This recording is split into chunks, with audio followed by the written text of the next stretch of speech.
1,2 juta dosis vaksin COVID-19 produksi Sinovac Tiongkok telah tiba di Indonesia pada 6 Desember lalu.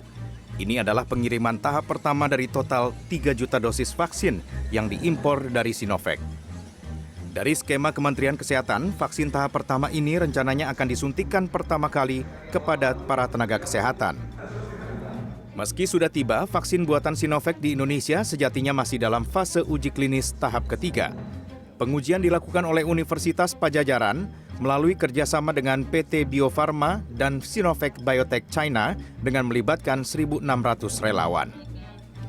Selain itu, vaksin dari Tiongkok ini masih harus dievaluasi oleh Badan Pengawas Obat dan Makanan sebelum mendapatkan izin edar, serta harus memperoleh sertifikat halal dari Majelis Ulama Indonesia. Ketua Umum Ikatan Ahli Kesehatan Masyarakat Indonesia dalam dialog Komite Penanganan COVID-19 dan Pemulihan Ekonomi Nasional Kamis siang menyatakan, kualitas vaksin yang sudah ada saat ini harus benar-benar baik dan teruji klinik sehingga efektif dalam membentuk antibodi. Nah, yang dikhawatirkan sebenarnya kalau misalnya vaksinnya itu tidak baik, sudah rusak gitu, kemudian tidak terjadi apa-apa gitu.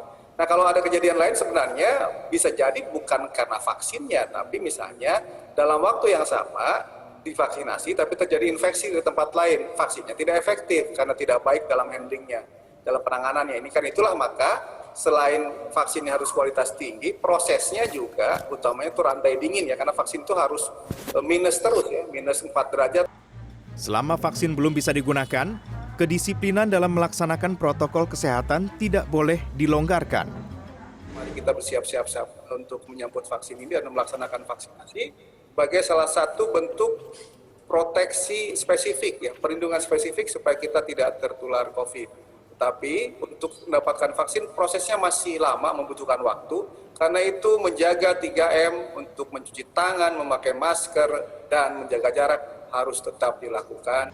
Ya, jangan sampai karena abai dan lalai, kita dan orang-orang yang kita sayangi menjadi korban.